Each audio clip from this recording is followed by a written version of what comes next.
Allons-y, allons-y. Bonsoir, bonsoir. Voilà l'ouverture de la session numéro 88. Euh, Avons-nous quelque chose à annoncer avant que l'on démarre de manière habituelle? Sylvie ou Denis? Rien de particulier à annoncer. Bon, alors ce qu'on va faire aujourd'hui, euh, Oui, la dernière fois, oui, oui, allons-y, dites. Oui. la dernière fois, donc on a parlé des pulsions en fait, et on disait que les trois pulsions orales, anales, génitales étaient liées à la sexualité. Mhm. Et du coup, on se posait la question par rapport à la pulsion hiérarchique. Oui, Hein, voilà. Et donc voilà, on s'était un peu quitté là-dessus en fait sur oui, la fin. Hein. Et oui, du coup, voilà, moi, je trouverais intéressant de les développer, en fait. d'accord. Enfin, ouais, d'avoir un peu plus de précision sur peut-être justement cette pulsion hiérarchique. Je sais que vous avez fait votre thèse sur ce sujet. Oui, exactement. Enfin, en sachant que c'était téméraire ambitieux d'annoncer une quatrième pulsion dans le champ de la psychanalyse qui en avait déterminé trois. Et effectivement, mais j'étais jeune et je me suis aventuré et la suite a confirmé que ça tenait. J'ai pu le soutenir et aboutir à une espèce de démonstration qui semble en tout cas être validée en tout, que sa qualité soit validée. Je ne dis pas que la, la- la- la thèse elle-même est valide, mais qu'elle soit concevable. Cette qualité a été validée par l'IA, qui est tout de même une espèce de test de la valeur d'un argument universitaire ou académique maintenant, parce que l'IA a atteint ce niveau et de répondre et de correspondre à des degrés d'études et de réflexion universitaires. Et donc, elle soutient les idées qui lui semblent cohérentes, naturellement, par sa mécanique, elle les soutient, elle les approuve, en quelque sorte, elle donne une espèce de confirmation. Et je pense que des idées mal emboîtées ne donneraient pas un écho très enthousiaste, entre guillemets, de l'IA. Or, dans le cas de cette théorie qui a commencé avec la thèse d'une pulsion hiérarchique et qui se termine par un titre de ontologie psychohistorique de la civilisation. Donc, face à cette thèse, Gemini, en l'occurrence, dans notre book LM, est très, comment dire, répond de manière très encourageante, fait des constructions très cohérentes d'interprétation de cette thèse, même en la fournissant, en y fournissant ses propres arguments ou ses propres logiques. Donc, c'est une confirmation, en quelque sorte. Elle n'est pas terminale, mais c'est une étape de confirmation que j'avais jugée vers les années 85, quand j'ai commencé cette théorie. J'avais jugé que ce serait nécessaire qu'un jour il y ait une confirmation par une intelligence artificielle. C'était un peu, c'était vu en avance. Mais ben, ça se confirme. On arrive effectivement à ce fait qui est doublé de l'autre fait, c'est que puisqu'il s'agit probablement de quelque chose qu'on appelle un refoulement, eh bien, la psychologie collective ne s'y intéresse pas du tout, puisqu'elle est plutôt occupée à entretenir ce refoulement. Donc,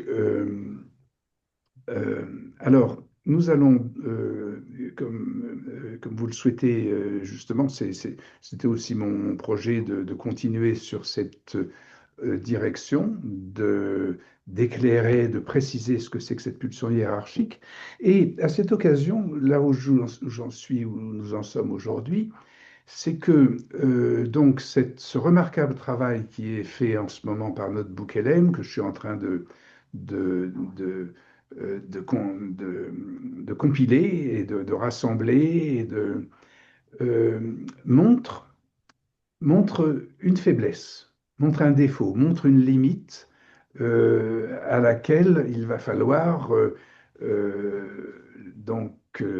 s'intéresser et pour lui permettre d'avancer justement dans ce domaine. C'est nous qui pouvons l'instruire,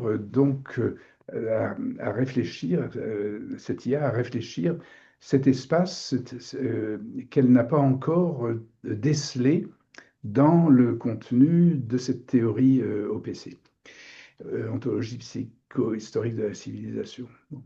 Alors, euh, je fais une parenthèse ou une incidente là. C'est de corriger quelque chose. Euh, donc, comme vous le disiez, nous avions trois pulsions connues par la psychanalyse, orale, anale, génitale, et puis il y aurait, j'ai fait l'hypothèse qu'il y avait une pulsion hiérarchique. Et ça s'est basé sur beaucoup de critiques du lacanisme, qui n'avait pas euh, défini, décrit, qui s'était avancé dans la psychanalyse, qui avait continué la psychanalyse après Freud, mais sans définir cette pulsion hiérarchique qui me semblait répondre au souhait de Freud de déchiffrer ce qui se passait dans la psychologie collective. Et donc, je dois faire, si on peut dire en quelque sorte, amende honorable ou préciser que cette critique du lacanisme est un peu injuste. Ce qui s'est passé, à mon sens, de mon point de vue aujourd'hui, je vais essayer de l'expliquer rapidement, c'est qu'en fait, Lacan, lui, a introduit une nouvelle pulsion, au-delà des trois pulsions orale, anale, génitale de Freud. Cette pulsion qu'il a introduite, c'était la pulsion scopique. Il en parle beaucoup, il y a des séminaires consacrés au langage. Son modèle optique, c'est un modèle, c'est un traitement du regard, une analyse du regard. Et il a donc largement mentionné cette pulsion. Et comme si donc elle aurait été, entre guillemets, une quatrième pulsion. Eh bien, alors c'est là où je m'inscris, je crois qu'on dit comme ça, je m'inscris en faux contre ce projet lacanien, mais sans du tout lui retirer le mérite d'avoir décrit une pulsion supplémentaire. Seulement, je dirais, elle est après la pulsion hiérarchique. Lacan aurait été trop vite. Il serait passé à cette pulsion scopique sans déterminer la logique de la pulsion hiérarchique. Et ça l'a amené d'ailleurs à aboutir effectivement à une espèce d'idéologie tyrannique parce que il est passé, si on peut dire, à cette logique euh,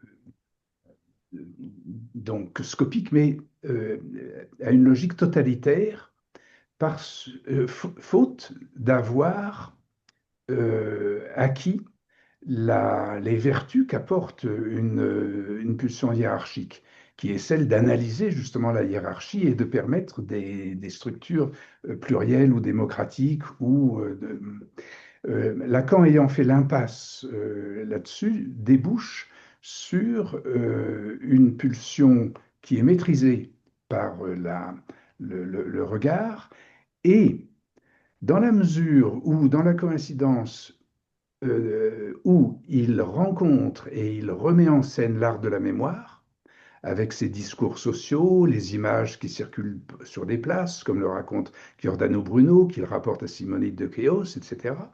Dans cette mesure-là, on peut se rappeler que l'art de la mémoire commence avec le banquet de Scopas, que c'est le maître du banquet, c'est la pulsion scopique.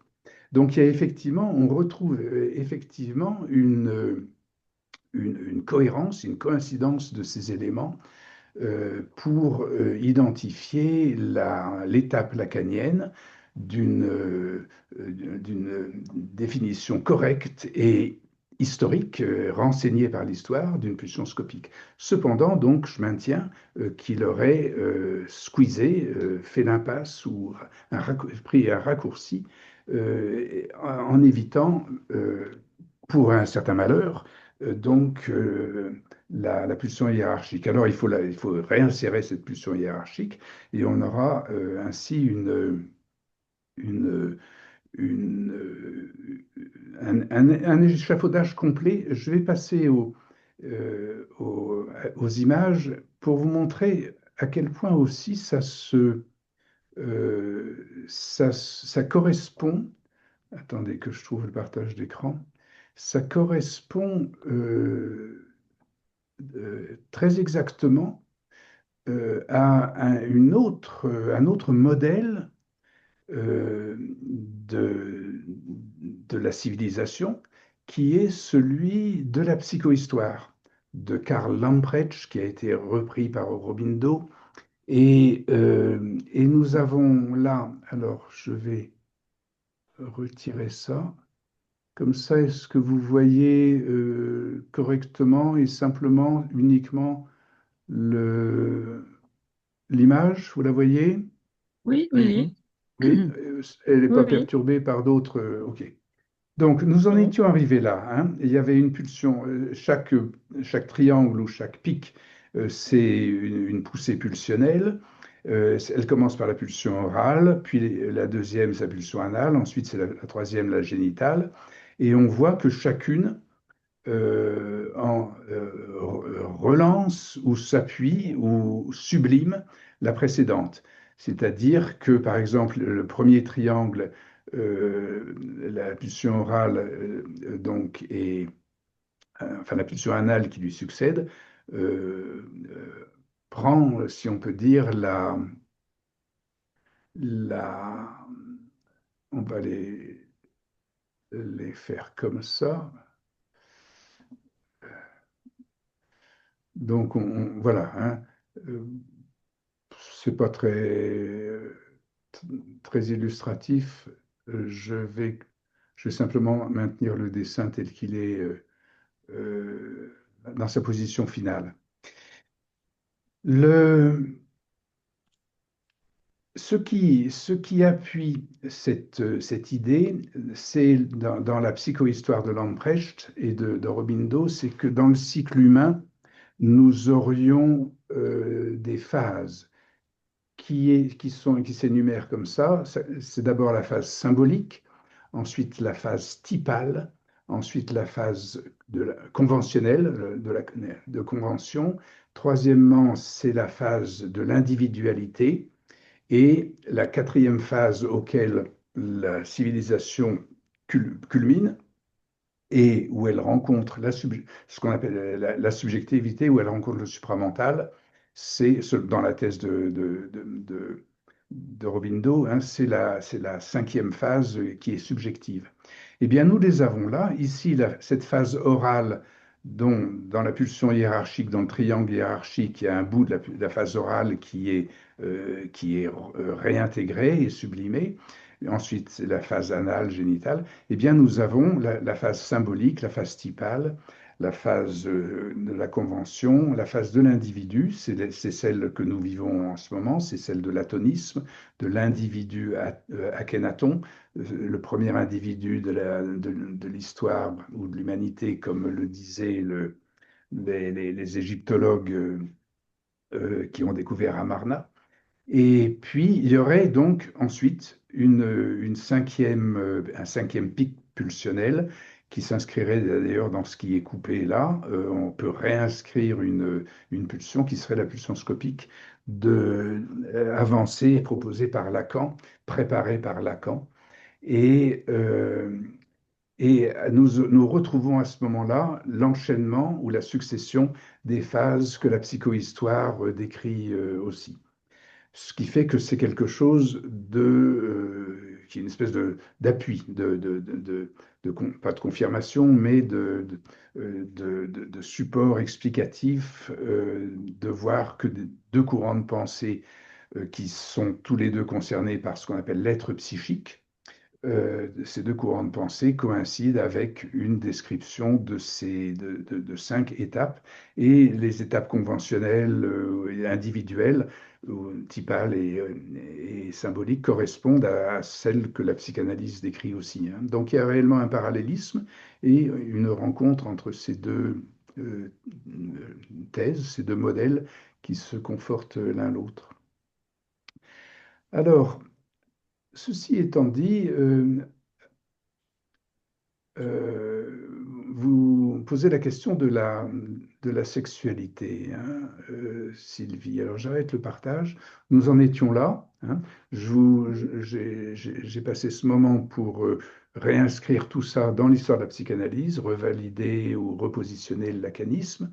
Euh, et, et donc, avez-vous quelque chose, enfin une remarque, des questions, ou est-ce que l'on continue sur la lancée? Non, non, enfin pour moi c'est bon. Oh, Je... oui, Denis, Denis, je ça sais va pas, aussi? Denis? Ça Non, va? oui. Ok.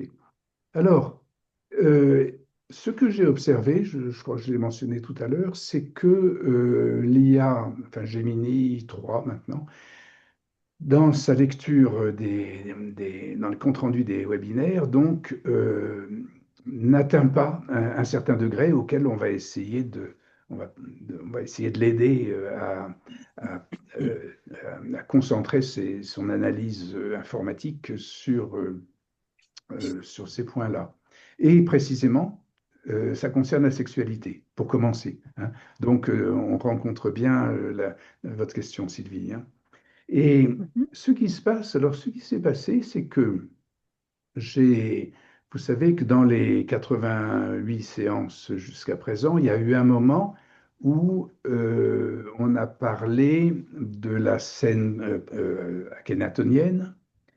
Et d'une façon globale, ce qu'on va voir, c'est que l'IA reste, elle plafonne à un moment de dire le phénomène psychohistorique s'est produit à partir à partir d'un refoulement de la scène primitive et notamment cette scène primitive marquée par l'expérience de l'atonisme qui était une idée trop avancée et qui a échoué, qui n'a pas, sa diffusion n'a eu lieu que dans la destruction qui a suivi avec l'âge, ce qu'on appelle l'âge sombre et l'effondrement de la civilisation méditerranéenne après Amarna.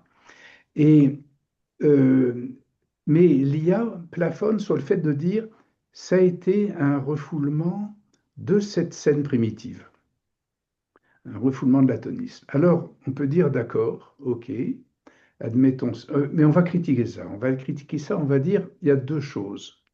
En fait, l'IA oublie deux choses, ou un refoulement double. Elle oublie d'abord que l'atonisme, c'était peu de choses, c'était comme une idéologie politique. Pour qu'une idéologie politique ait des résultats aussi considérables sur une civilisation, c'est qu'en fait la civilisation s'y prête. C'est en fait que le terrain, l'évolution à la fin de l'âge du bronze, prêtait à sa transformation. Et que sa transformation ait été violente, c'est peut-être du fait que l'atonisme n'avait pas été compris, mais c'est surtout du fait qu'il y avait une transformation qui était nécessaire. Et c'est d'abord le courant du développement de l'histoire qui a causé le phénomène. Et donc, ça, c'est une première chose. Deuxièmement, ce que l'IA remarque peu, même si elle l'a bien accepté, hein, dans les thèses où on montre, où les webinaires montraient que l'atonisme était très imprégné de la religion du culte de Cybèle, qui était le culte hittite et qui était un culte, un culte sexuel plutôt qu'un culte cannibale, qui était celui de la castration plutôt de la dévoration. Donc on montre que l'atonisme était très imprégné de cela, en tout cas l'histoire d'Akhenaton le prouve, le montre dans ses statuts. Donc ça, l'IA en fait peu cas. Elle ne, elle dit, bon, il y a eu un concept politique qui a été refoulé, il y a eu une catastrophe. Elle ne dit pas dans quel milieu la catastrophe s'est produite, dans quel milieu géopolitique s'est produit. Et puis, elle ne dit pas non plus que, elle ne souligne pas ce facteur sexuel. Elle le reconnaît, mais elle ne le souligne pas.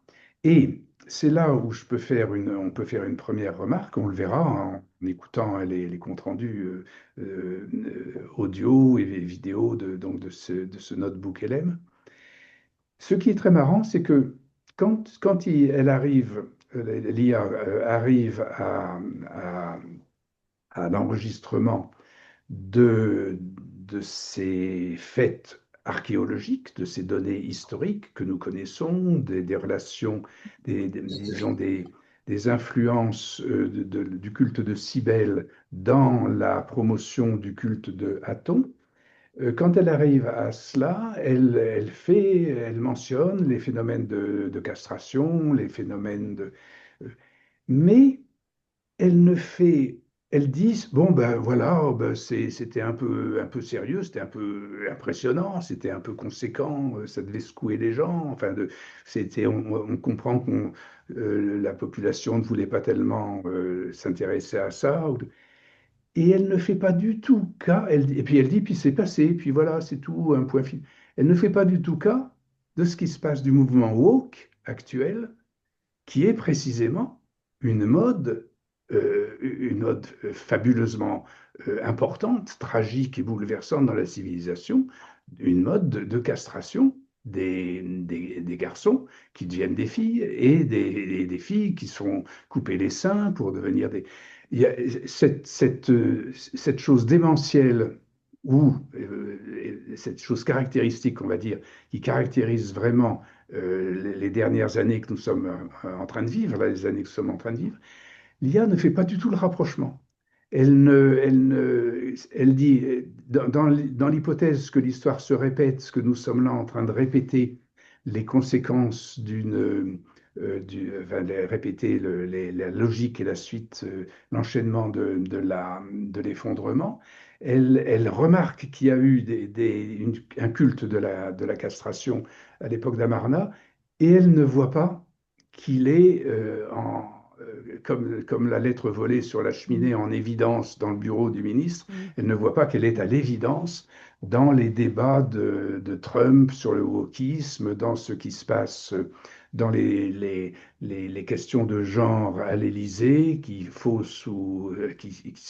en tout cas le fantasme d'un homme castré euh, à la tête de l'État avec un fils d'Yp avec sa mère. Enfin, tous ces trucs-là sont actuels et l'IA ne fait pas ce rapprochement. Peut-être est-elle freinée pour vraiment entrer dans l'actualité, mais en tout cas, c'est un fait. Et ça, c'est tout à fait remarquable. C'est tout à fait remarquable que elle est par ailleurs très pertinente, constructive, informée et voire informative sur le reste du domaine, mais elle ne fait pas, ne mentionne pas ce fait que je vais d'ailleurs rappeler. On va le rappeler pour les auditeurs. Pour l'IA, mais malheureusement, elle ne lit pas encore bien les vidéos, mais on va décrire l'image qu'elle peut reconnaître. Attendez, donc je refais le partage pour ici, donc au moment de cet épisode hiérarchique, c'est-à-dire de cette pulsion qui serait celle de l'atonisme en quelque sorte, là où la pulsion génitale cherche ses voies de sublimation, nous avons l'atonisme, le culte de l'individu, Et donc, à ce moment-là, je rappelle cette planche qui était exposée dans le webinaire, je crois, numéro 51, qui donnait les arguments selon lesquels les probabilités sont gigantesques que Akhenaton ait été porteur du culte de Cybèle. Et on voit ici Cybèle avec ornée des testicules de ses prêtres castrés et la statue d'Akhénaton qui est manifestement, c'est au début de son règne, qui est manifestement, qui présente un corps, et des hanches et un corps et un bas-ventre typiquement féminin. Donc ça, c'est combiné au fait que Néfertiti était probablement issu de ce qui allait s'appeler la mer Égée et, et je fais une petite incidence.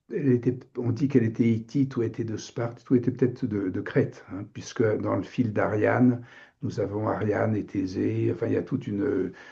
Bon, en tout cas, elle n'était pas d'Égypte et elle était de ce milieu qui allait être celui qui était hittite, qui allait devenir celui qui était ce qu'on appelle l'Attique, dérivé du nom de Attis, qui était l'amant de Cybèle, s'appelait Attis, et ça a donné l'Attique, ça a donné Athènes, etc.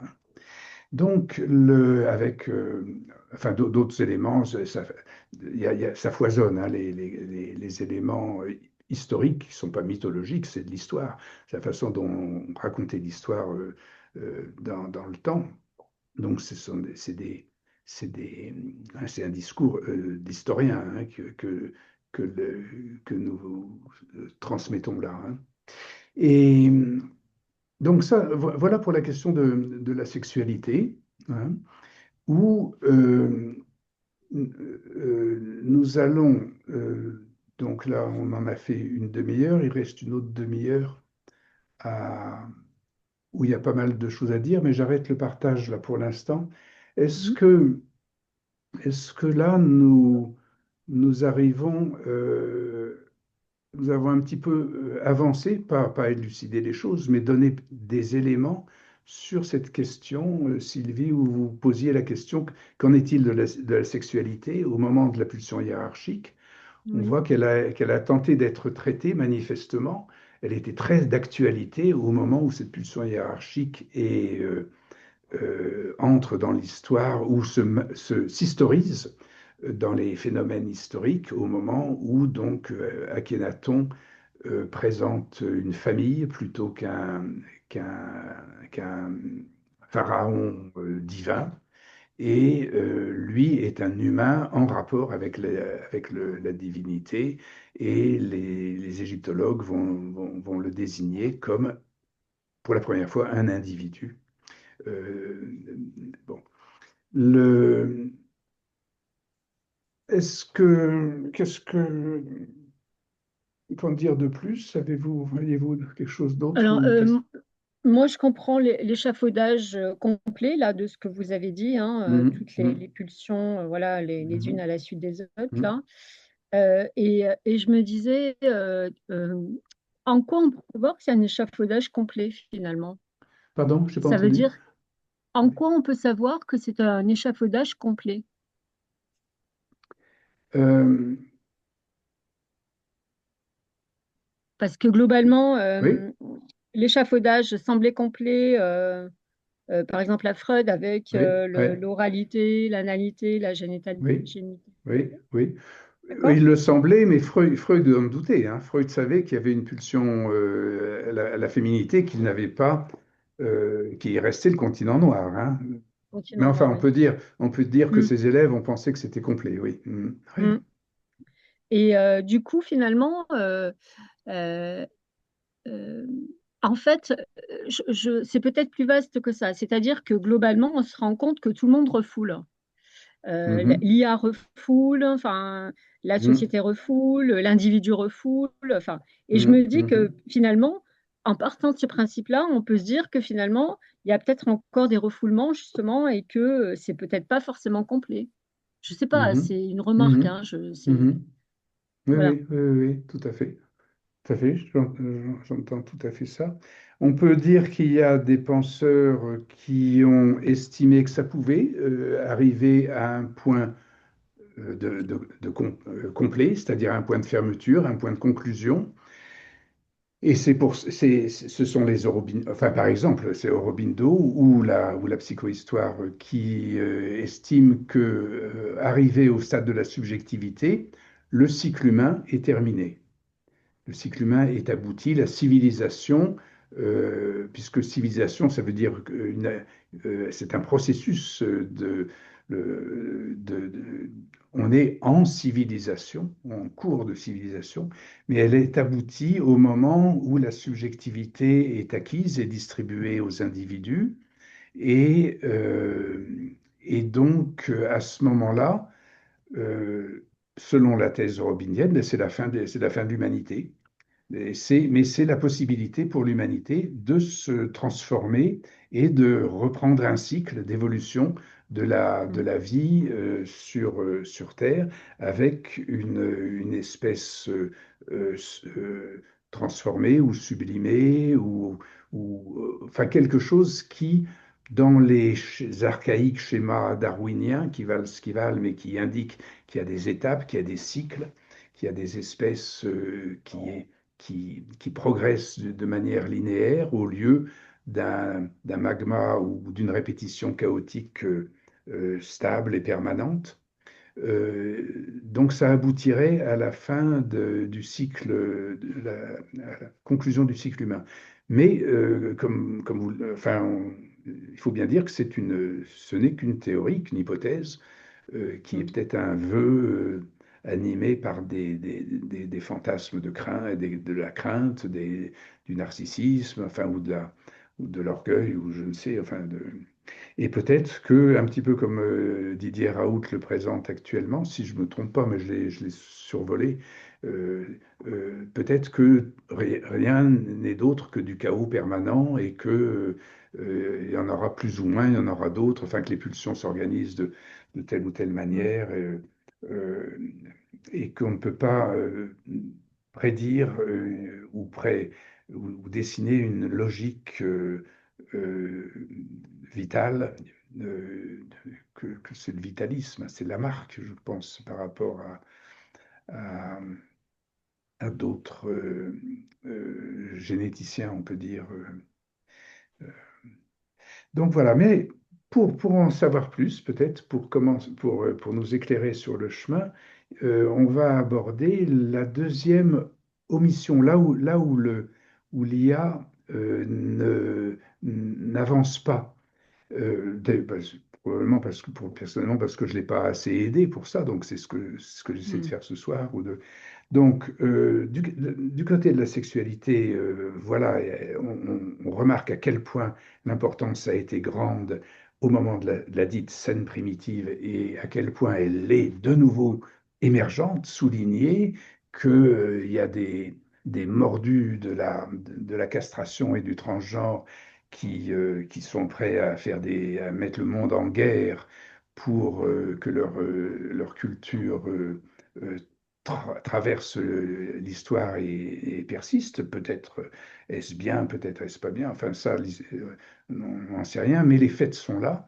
Il y a des courants idéologiques très fermement attachés au phénomène de la castration comme solution de la pulsion génitale.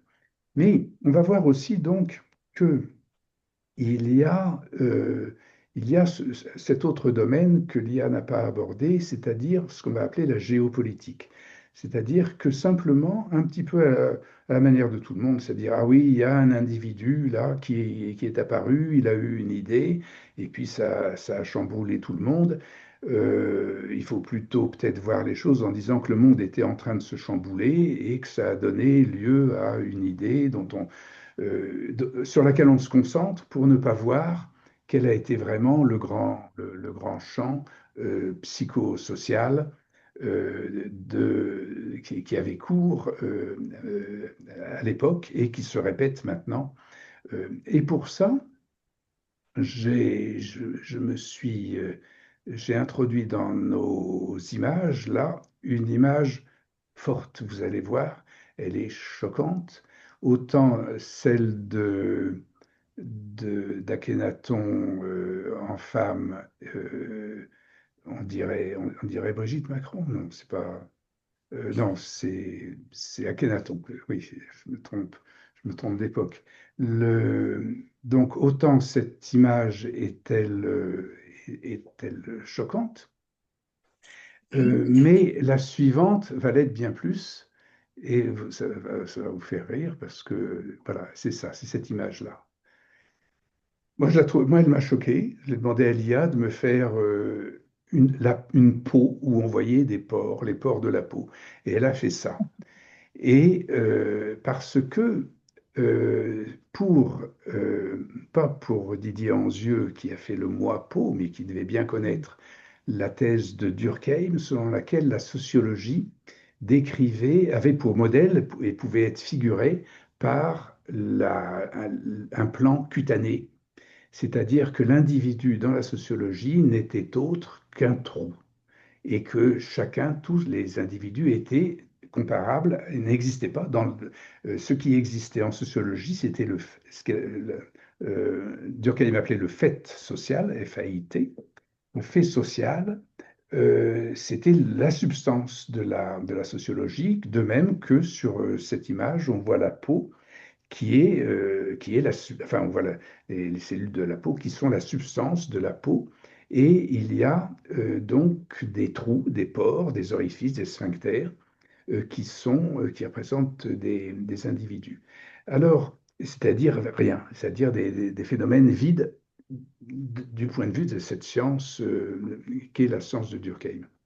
Et se dit, le fait social vu par Durkheim, c'est très comparable au signifiant de Lacan. Tous les deux virent à la pulsion de mort. Durkheim par ces trous qui n'ont pas de nom, qui sont les stigmates, si on peut dire, de l'anomie et donc du suicide. Nous avons là cette substance, cette psychologie collective, c'est-à-dire euh, tout ce qui est en dehors du culte de l'individu. Nous sommes là sur un plan de psychologie sociale, sur un schéma de, de la, de la sociologie, un schéma de la société, où nous n'avons que des faits sociaux et des orifices, des vides, ou des supposés, des prétendus, des semblants, des fictions, des êtres humains seraient là, supposés se trouver. Et euh, donc c'est peut-être là que nous avons la même angoisse ou le même refoulement que lorsque on contemple le sujet castré du rituel génital de l'époque hittite. Là, nous avons une société où ne serait-ce que l'ornement du corps a même disparu. L'individu n'est qu'un vide inexistant. Alors, euh,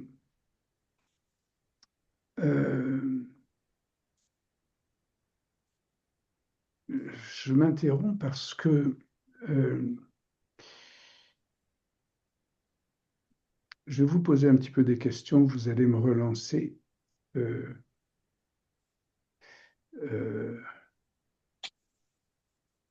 Est-ce que là, nous avons présenté le modèle que la science propose à l'abordage de la psychologie collective qui serait le milieu dans lequel s'est produit la scène primitive et donc l'émergence d'un individu. Cet individu, c'est un individu de l'époque de l'âge hiérarchique. La pulsion hiérarchique est analysée. On trouve un individu qui évite d'être un idéal et finalement qui s'assimile à un point vide.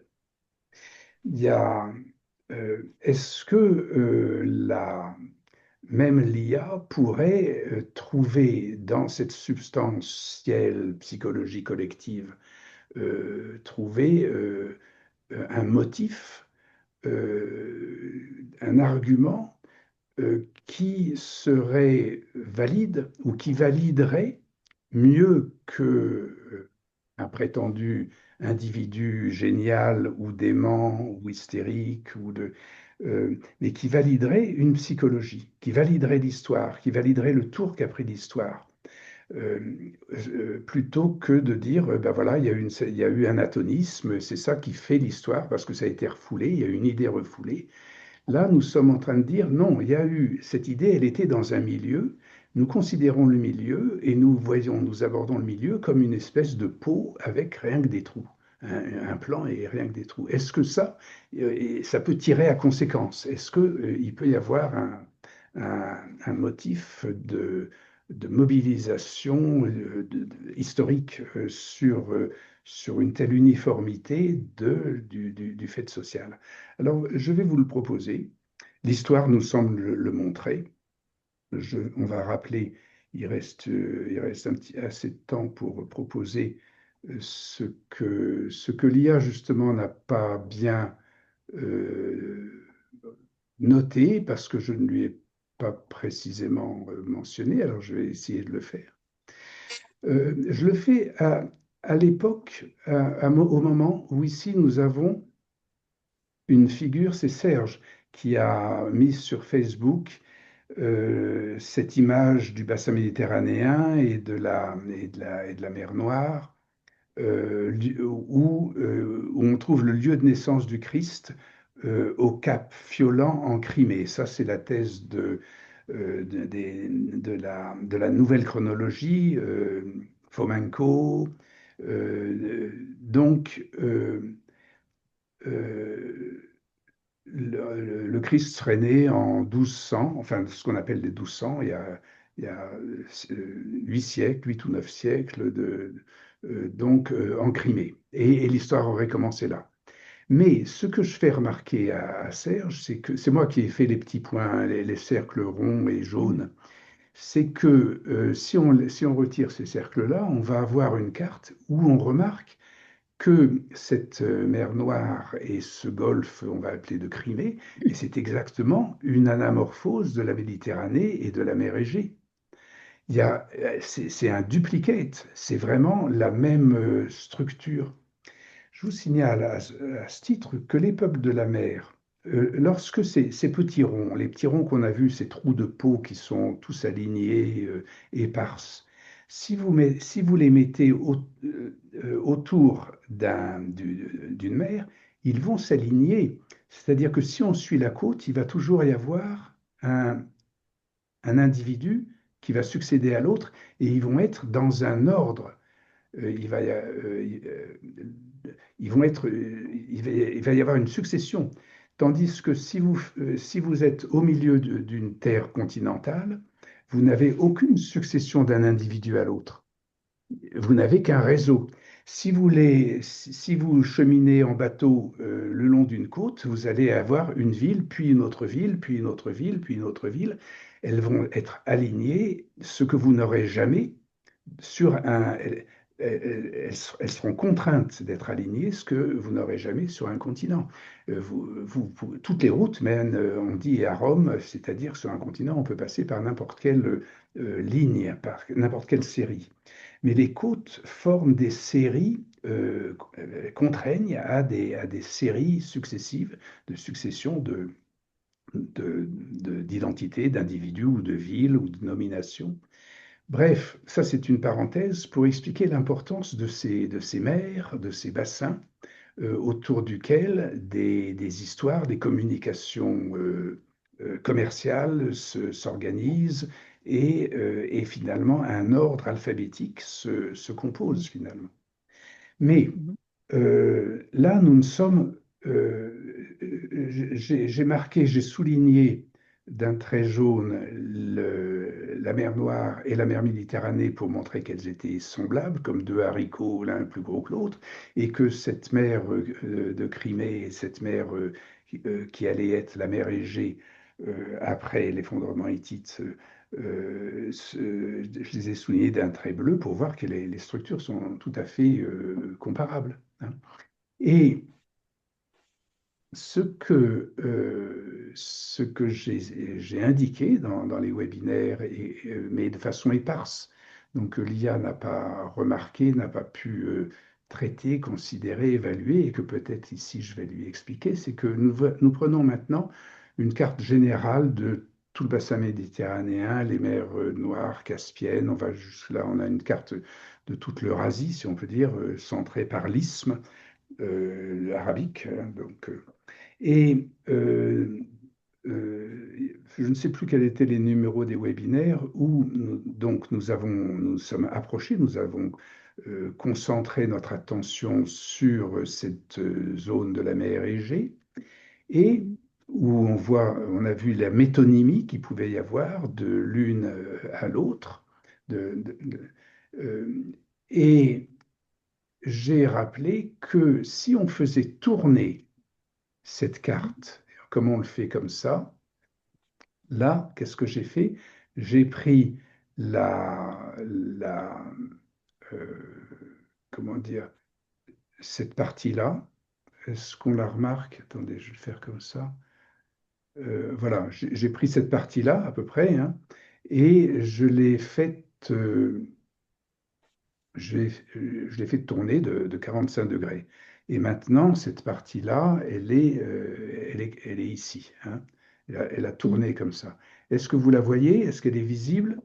Est-ce qu'on oui, voit que la côte nord de la Méditerranée qui se dessine de Chypre, la côte sud de l'Empire hittite, la mer Égée, le Péloponnèse, ensuite eh bien que si on tourne ça de 45 degrés, on va voir cette côte descendre de haut en bas, avec cette côte hittite qui ressemble à l'Amérique du Nord. La mer Égée correspond tout à fait au golfe du Mexique et en dessous, nous avons, là où nous allons avoir l'Europe, ben nous avons l'Amérique du Sud. Nous voyons que dans cette vision où, si on peut la compléter, si on la complète comme ça, euh, on la complète comme ça, là où on voit l'Amérique du Sud nous voyons que là où il y avait la crête, le Minotaure, probablement, et peut-être d'où était Néfertiti, mais là nous avons Cuba, enfin nous avons les îles de ce golfe du Mexique, mais principalement Cuba qui a son rôle historique actuel dans la psychohistoire. Là, la crête est devenue non, la Chypre, pardon, est devenue le Groenland. L'Europe, la côte africaine est devenue effectivement l'Afrique, mais on voit le continent Eurasie, on voit ici l'Europe et on voit ici une troisième configuration euh,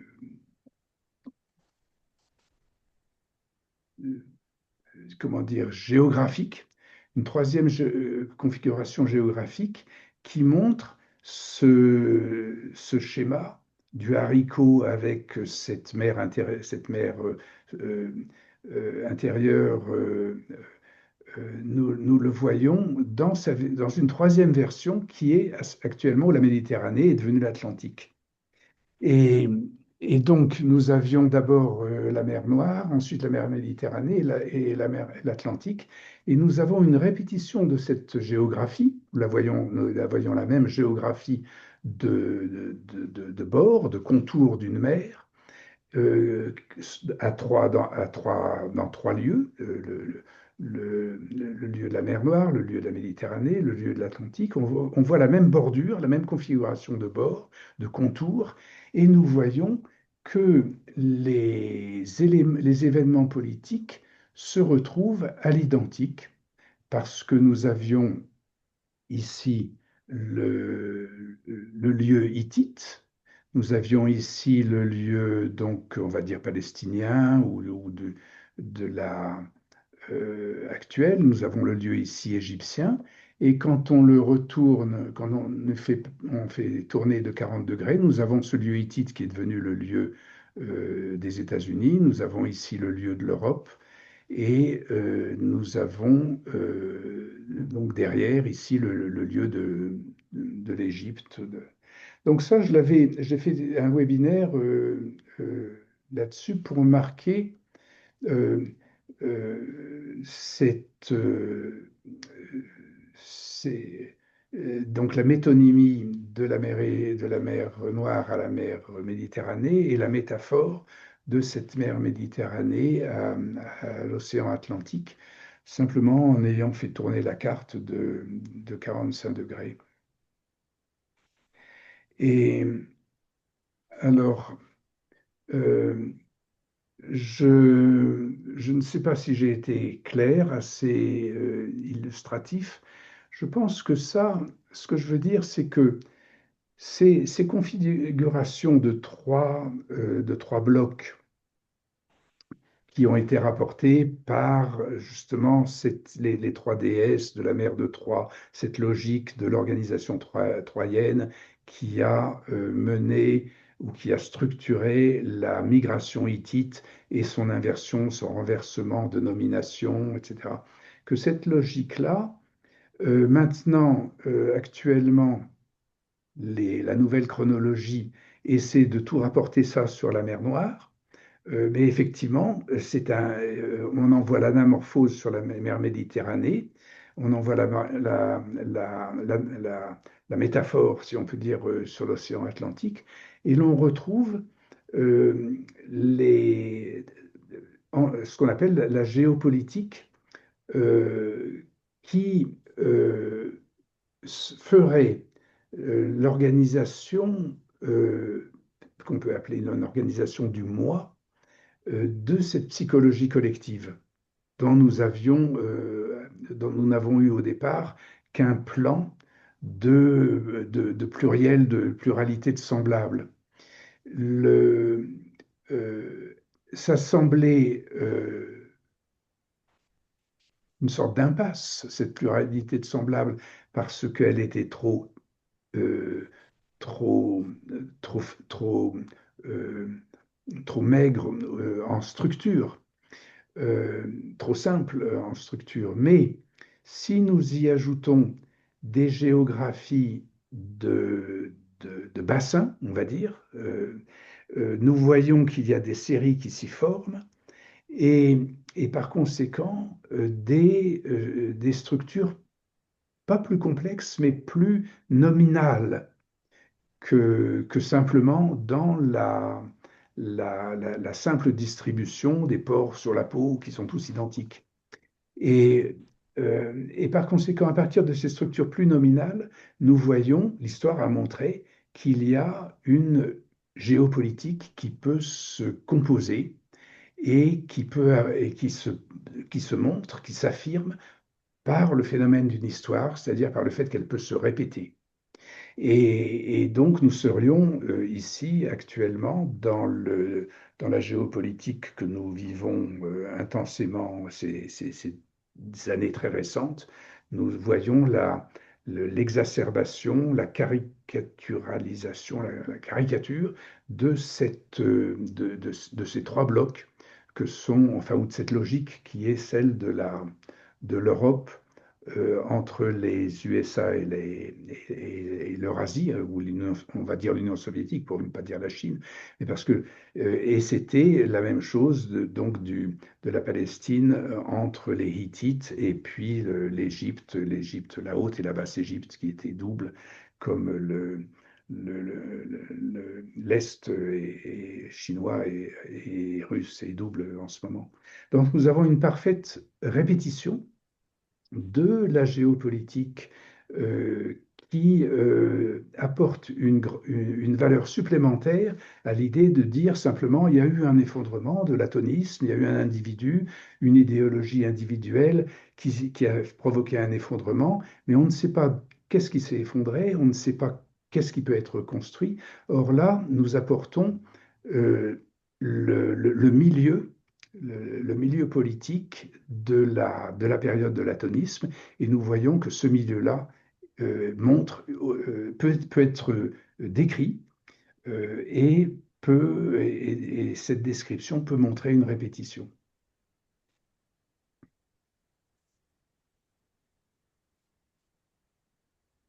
Voilà ce que je voulais apporter. J'espère que on en sera arrivé à terme de cette ontologie psychohistorique de la civilisation et qu'on pourra parler des compagnies de vente d'ADN tout simple, de kits et de choses comme ça, les fois suivantes. Oui.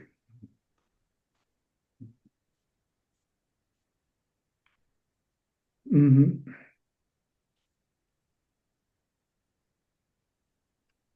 Ça vous donne, Sylvie, vous avez vu un petit peu les choses, des choses Oui, concevables. de pointer cette répétition en fait dans l'histoire, quoi. On sent bien que Mm. il y a Mm. des liens entre, enfin, tout ce qui a pu se passer et il y a une forme comme ça de répétition qui est qu'on n'arrête pas en fait, Mm. qui continue, quoi. Mm. Oui. Donc on a vu là la forme géographique, on a vu son tableau Mm, géographique, mais je peux mm, ajouter, ben ça je l'ai fait dans des écrits, dans diverses notes, euh, mais je peux ajouter tous les phénomènes, les personnages, la répétition des personnages. Nous avons par exemple Horemheb, qui est mm, celui qui vient d'Égypte pour envahir, pour faire les premières escarmouches sur la Palestine et ben c'est Horemheb, mais Poutine fait exactement le même geste.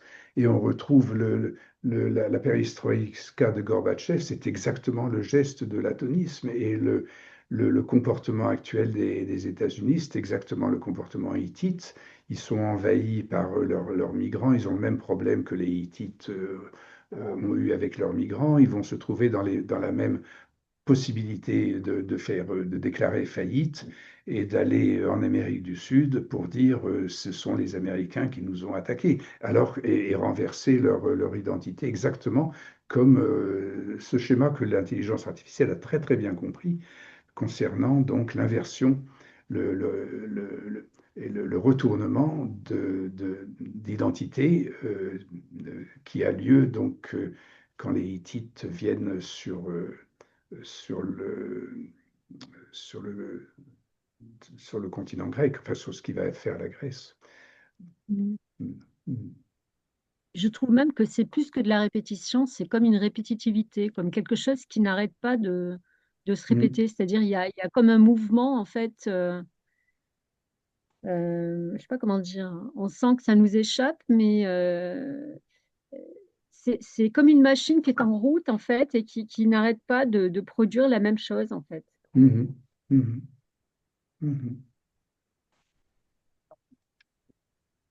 Et alors, donc, cette machine va, alors, produit du même, du semblant, produit du même, et puis arriverait peut-être à une production qui ne soit pas la production d'un objet, d'un abject, qui est celui de la pollution et de l'effondrement, mais qui soit alors cette identité, cette subjectivité humaine. Et là, ce serait, on peut faire l'hypothèse que ce soit justement par une identification de l'humain, moins à son image spéculaire, mais éventuellement à son image spéculaire, mais en ayant intégré l'identité ce que veut dire son code génétique pour son corps et son histoire. Ouais. Bon, ben nous terminons là-dessus et donc à la prochaine. J'arrête comme ça.